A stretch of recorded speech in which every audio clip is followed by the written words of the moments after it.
panel. Historical storytelling meets humanities, and I am so excited. A few days ago I was able to do a test run on Zoom, multi-streaming, so we know that it works, which is really nice. It feels good going into that. It's funny, if some of you are already familiar with what we've already done, you may already know that we did multi-streaming for the Story Crossroads Spectacular. And for that, we did work through OBS. We had several cameras, and that is very different than what we are doing for this Saturday, June 20th, with the Big Y. I have used years and years, always have loved Zoom, but it wasn't until this year, in fact maybe even a month ago or so, that I realized that you can actually multi-stream. You don't have to just stream to one place. You don't have to just have it go to Facebook or just have it go to YouTube. And those are by default what you can choose, but you can also multi-stream.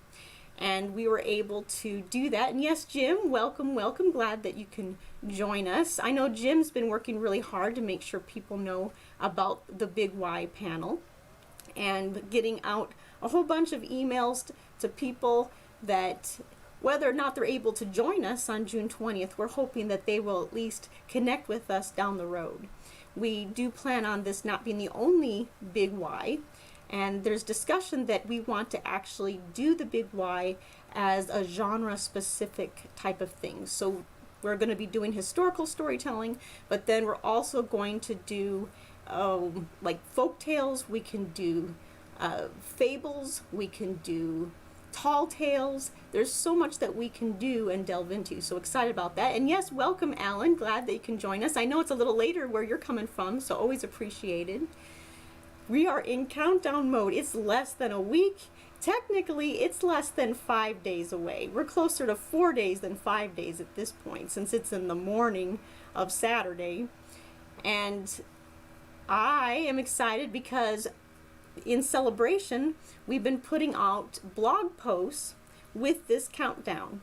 And it's not required reading for people to read the blog posts, but if they want to have a little understanding of humanities, the different elements of it, and some ways that it does connect with the art of oral storytelling, then it's really handy. And all you have to do is go to storycrossroads.org/blog, and you will find all of those. So yay, very exciting. But also we have amazing talented people who are these panelists, and I brought them up last week, but I'm going to share a few more things because maybe you don't know this about them. And there's Dr. Carolise Frink Reed, and she actually has her doctorate in philosophy in African American studies. A very fascinating paper that she wrote about some really big storytellers. And it says Terence, Goss, and Alston. So if you've never had a chance to read her work, her dissertation is actually entitled Aesthetic Recreation and Regeneration in African American Storytelling, the Works of Terence, Goss, and Alston. Isn't that something? That's exciting just there. And if you didn't know this about Dr. Reed, she actually has 2 master degrees. Masters, wow. I have one. I'm all grateful that I have one, but she has 2 master's degrees, one being library science and another one being in African American studies.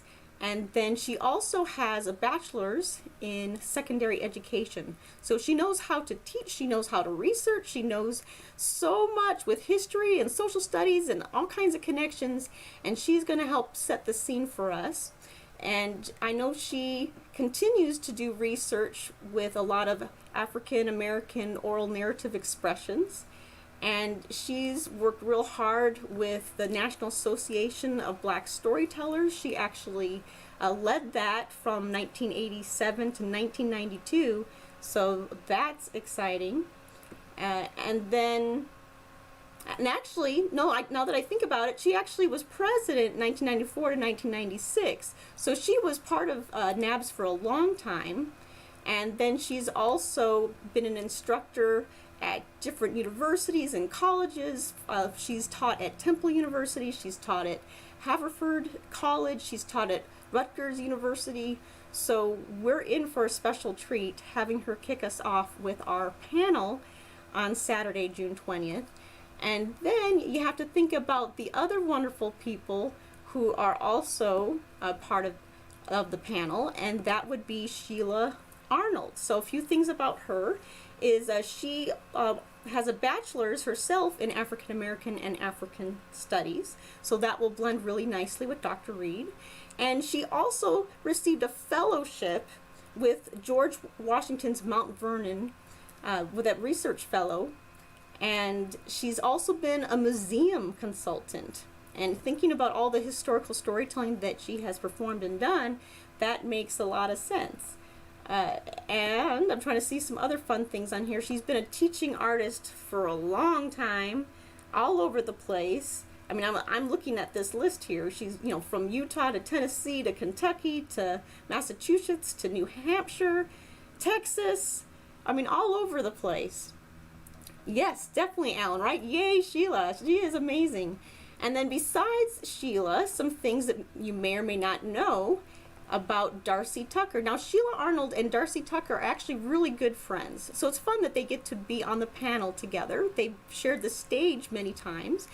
So that is wonderful. And for Darci, she actually was a teacher of history for the Colonial Williamsburg Foundation. And she's been a performer in schools and festivals. She's an author. So if you didn't know this, Darci Tucker has authored Embodying the Story Through Character Interpretation. So do you think we have qualified panelists? I think so. So this is just giving you a little bit of taste that these people are amazing. And this is just a little hint. And then we also have Brian Fox Ellis, and so a couple fun things about him. He actually has been publishing a whole ton of books within this pandemic time. 3, 4, 5, it's hard to keep track now.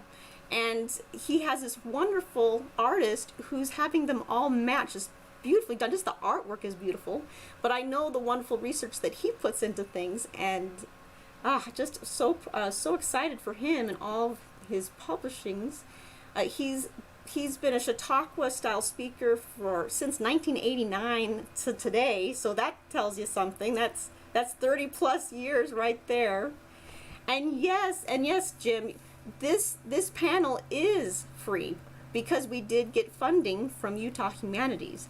And not only are we able to pay our 4 panelists, because of Utah Humanities, we're also able to have American Sign Language. So we have a couple interpreters who will be helping us out, Michaela and Sarah.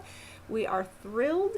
And that way, if you've noticed, we've listed that it goes through Zoom, but the attendees, you don't actually go through Zoom. The reason why we chose to do that is because of the American Sign Language. We needed to figure this out. We had 4 different people, 4 different homes with the panelists. There was myself. And then you have a screen that needs to represent for American Sign Language. And if we had people in the Zoom, we would have to be a webinar. And we've done conferences, we've done workshops through Zoom, but we've never done a webinar. And webinars, if you've ever looked into it, are pretty expensive. So we didn't want to do that. Yes, we received funding from Utah Humanities, but not enough to suddenly buy a webinar.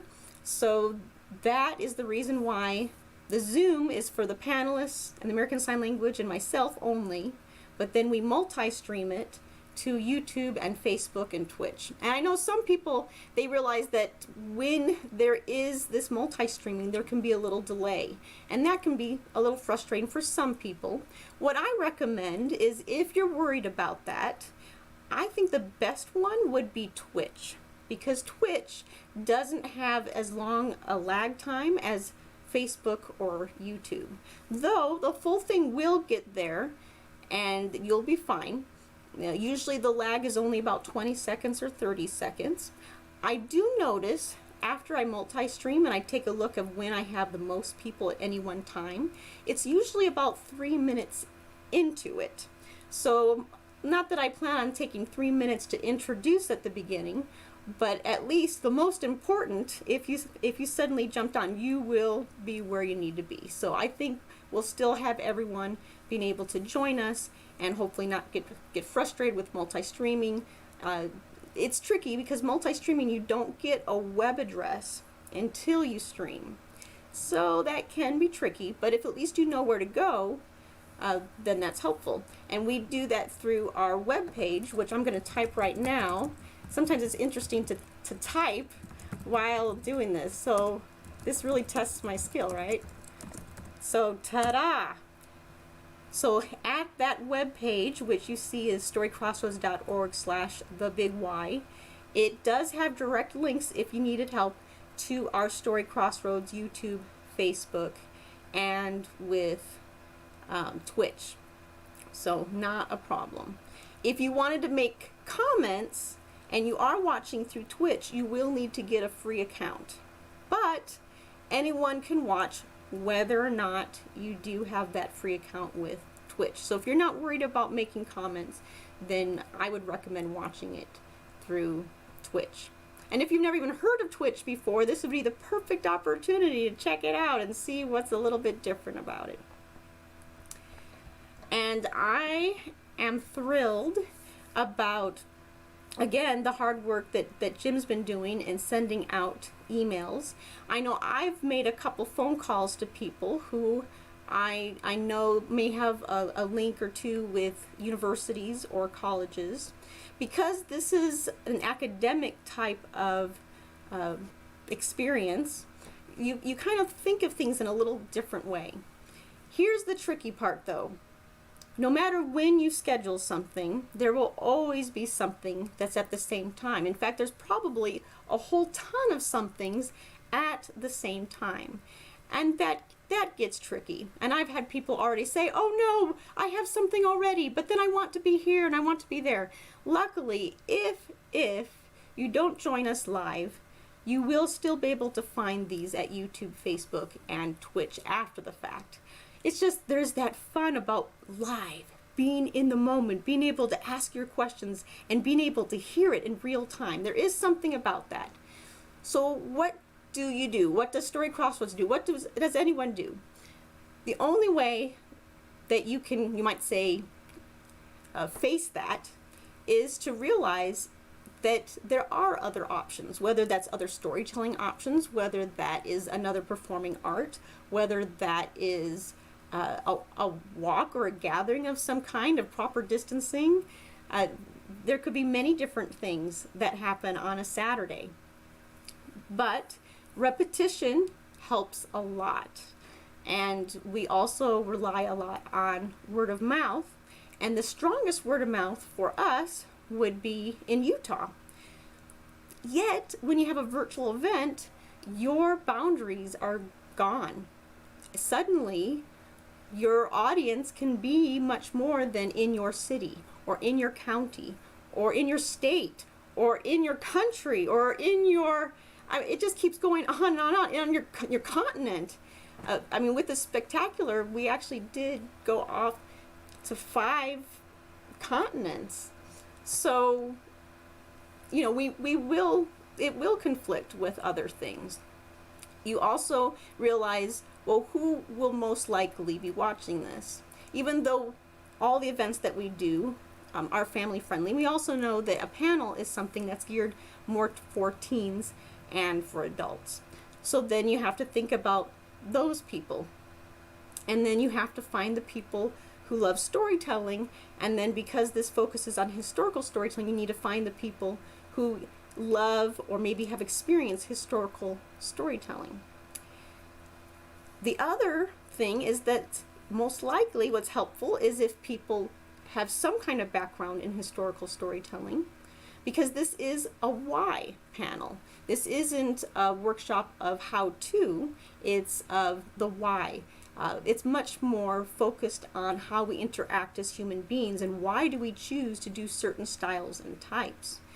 And some of the questions that people are sending in are wonderful questions, and I have to kind of look at them and see if I can find out a why within it. That can be always a tricky part within it, is what is the why in that. So, guess what I'm doing tomorrow morning? We already had a test run. We're doing another test run one-on-one because one of our panelists needs to work out the lighting. And so I'll be working to figure out what can be done, especially with whatever the panelist has in their home. Because you don't have to have trio box lights.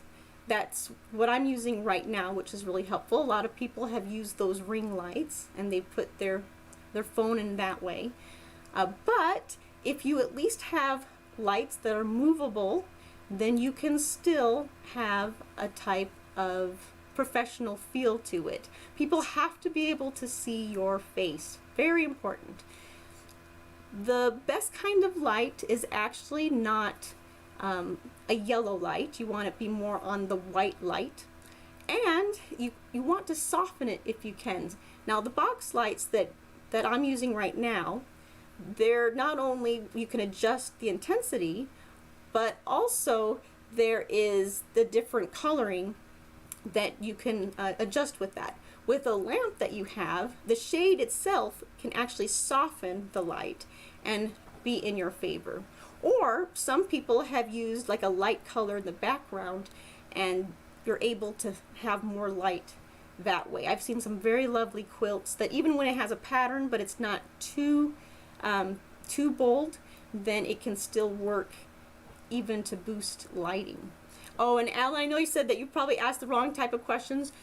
There's a few people who asked some great questions, but they'll fall a little bit more on the how side, which is still important. Those are important. I think some of that might even come naturally out. It might not be a spoken answer, but I know that 3 of our panelists will do little snippets of a character. In fact, and I'm trying to pull it up right now, in preparation for panelists, we do have a Google Doc that shares so that everybody's on the same page of what's going to happen with that panel.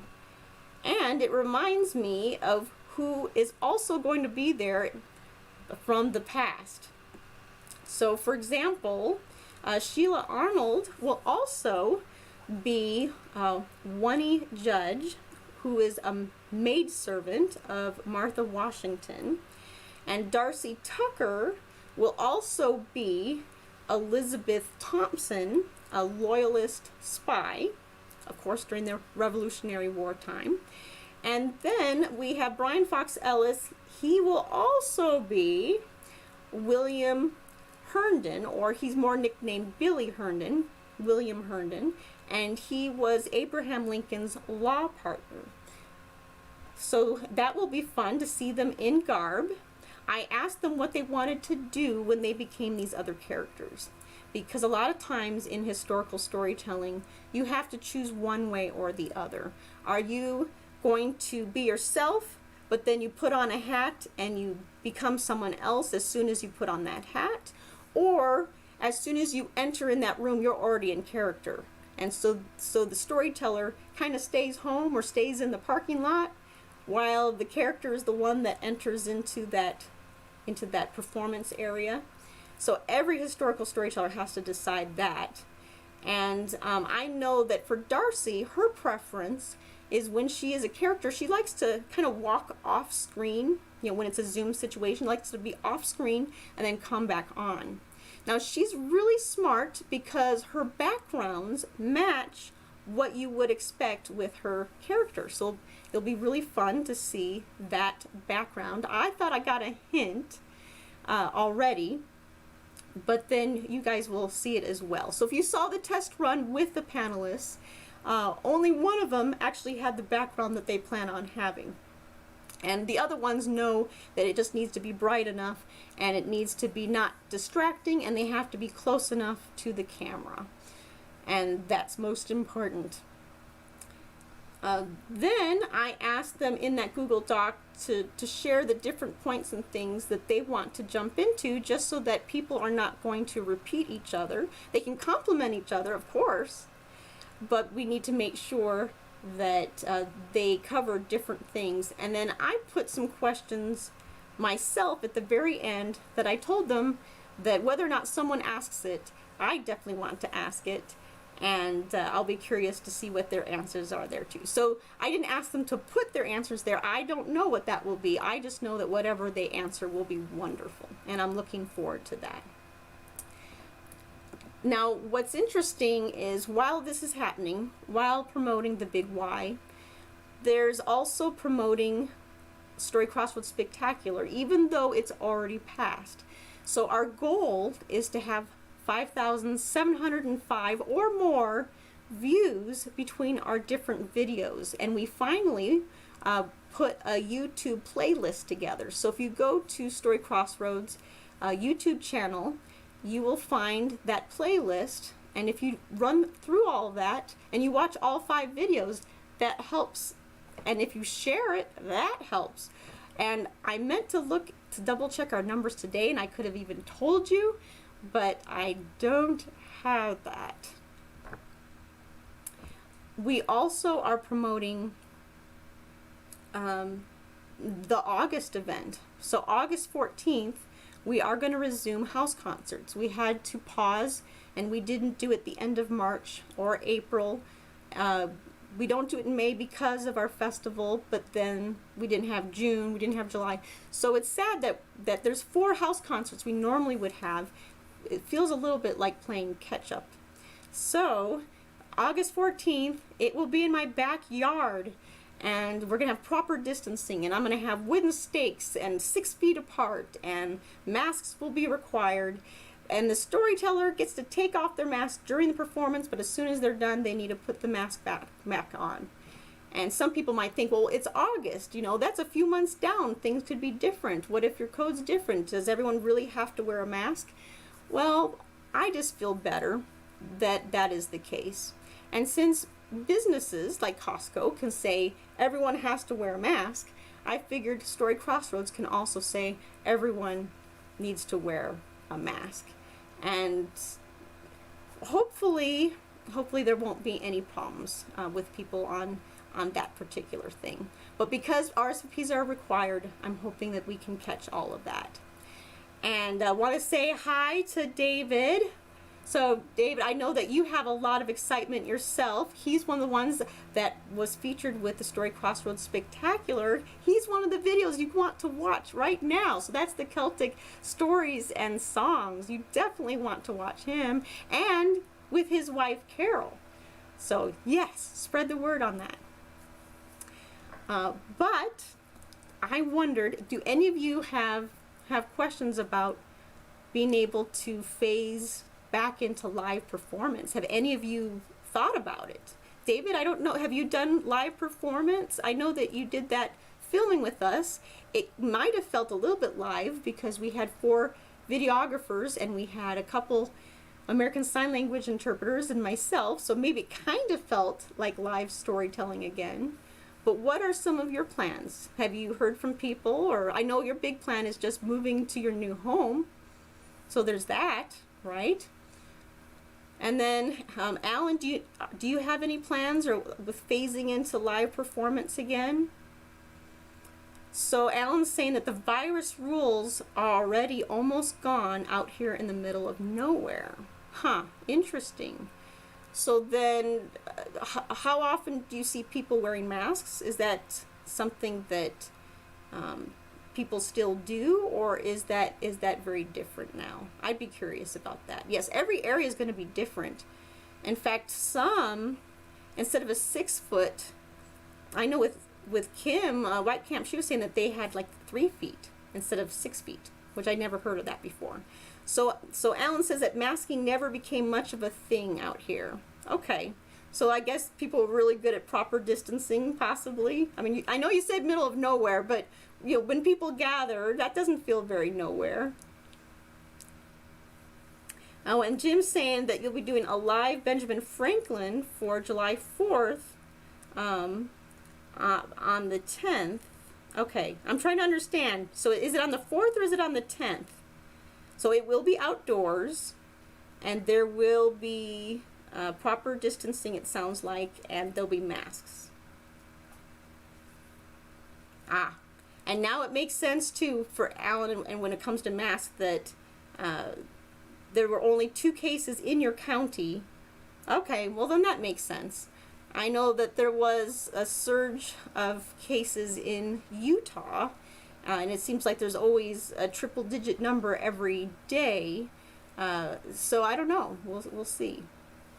And David says, for live performance, he says, not yet. I hope to play for audiences in Newfoundland, as they have reduced their alert status to 50. So I'm assuming when you say alert status to 50, that you can gather up to 50 people with proper distancing. So that, I can't wait to have some live performance. It will be different because it will have masks, and you know, of course, that contains sometimes the breathing, and but you still have the presence of other human bodies. There is something about having other humans nearby listening to the same thing that you are listening to. You know, there's something wonderful about that. I'm actually hoping that not just that there will be a performance on August 14th, I'm actually hoping to do it August 21st as well. Partly because I feel like we were supposed to have 4 other house concerts and then we didn't. And maybe I can get a couple in August and a couple in September. Obviously, we would never conflict with the Timpanogos Storytelling Festival. And I reached out to the CEO with Thanksgiving Point, and Timpanogos is within that umbrella. And because he invited me to be in touch with him about what their plans are. And I'm not someone who organizes Timpanogos, but I always am hopeful of what they plan on doing. I hope that they still do something. The biggest thing I heard was it has to be something that can be monetized somehow. Because of course there are expenses, whether it's live or virtual, there are certain expenses that you have to cover. Just like if I really, really could, I want August 14th, when we resume those house concerts, I want it to be virtual. Will it be virtual? I don't know. I'd like it to be. Being the case that it's outside already makes it interesting for Wi-Fi, but it is at my home. I do have an Ethernet cord that's 100 feet long, but that may not be long enough if we want the best possible connection. I know that there's hot spots, but if we can use my modem and get it outside to the backyard, I have this big wide patio, and I was thinking that could possibly be the video camera tech place, because then my 100 foot would be close enough, and cameras have this wonderful ability to zoom in, and that way they're not in the way of the people who are properly distanced in the yard who are listening to the storyteller. I have a little bit of time on that. Right now, what's really on my mind, you heard it already, it's the big why. That is what's on my mind. That's what's most important to me right now. But I'm looking at the time, and usually about this time is when I like to tell a story.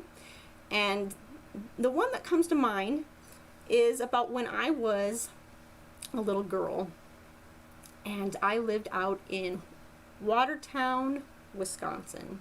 I lived in a little red house, and I had a room way up in the attic, and I could look out and I could see the wonderful, amazing garden that my neighbor grew. And I was excited because my parents told me that we would have a garden. So I rushed down the stairs, and I was all ready to get to work, all that little 5-year-old me, and ready to get my hands dirty. And we planted green beans. We planted tomatoes. We planted carrots. And my mouth watered, and I had to be explained that just because you put them in the ground doesn't mean poof, they suddenly grow the next day. And yet, in my mind, as I slept that night, I kept dreaming of all these amazing vegetables. You know, some of you may think that, can a child really dream about vegetables? And it is true, especially if you're growing your own garden, and especially when you name your plants. Well, now fast forward to today, and there was word throughout the neighborhood that a wonderful, wonderful lady who runs a nursery, had too many seedlings and wanted to share them. And she had tomatoes and cucumbers and basil and squash. And I quickly texted and said, "Oh, I'd love to have some, please. I'd love to have some." It's been forever since I've had a garden. It's been forever since I have been able to have those same dreams as a little kid.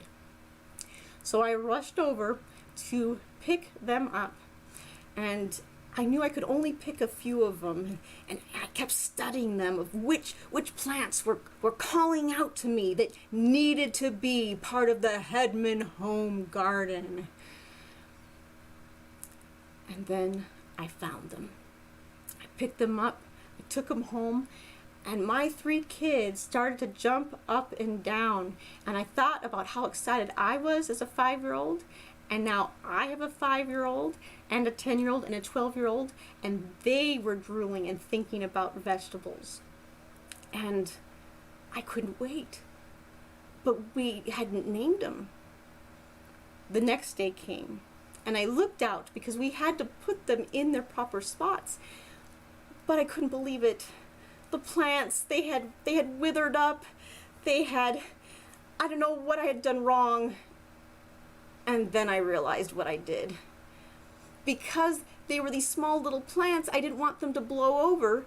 In my hurry, I had rushed into the home, and I had taken a 9x13 aluminum pan, and I had placed the plants in there. I was basically cooking my vegetables way too early, way before they had even budded. And I thought it was too late, but I wanted to try. And so I took the plants out of the metal, and I rushed inside, and I took some water and I poured it, hoping and praying. And a few hours later, it didn't take long, and they started to perk up a little bit. But then I looked today, and they withered up again. I thought, oh no, my dad was able to teach me how, but without my dad, what am I supposed to do? These plants are not surviving. These poor plants are not going to survive. My kids need these plants. And that's when I decided that each of my kids will name them. And I have a feeling that with names, just like I named when I was a 5-year-old, I think those plants will come around. And it does give me a little bit of comfort that at least the tomatoes are known to be hardy plants. So, when I have those names, I'm sure that dreams will be aplenty from all of us in our family, ready for some vegetables. So thank you very much. This is kind of a simple kind of story, but just in the moment, because this is what I'm experiencing right now. And you can't really see, but the dress that I'm wearing has some gardening on it. I've had this dress for a couple of years now, so I wore it in honor, hoping and praying that it will all work out. And once we have named those plants, I'm sure we will do much better, especially without using aluminum foil. So today is just a little bit shorter than other times, but every Monday we will be doing this, and that means next Monday I will be talking about how awesome the Big Y panel was. And of course, if you were there too, I'm expecting you'll be saying, yes, that was awesome. So, everybody, until we tell again.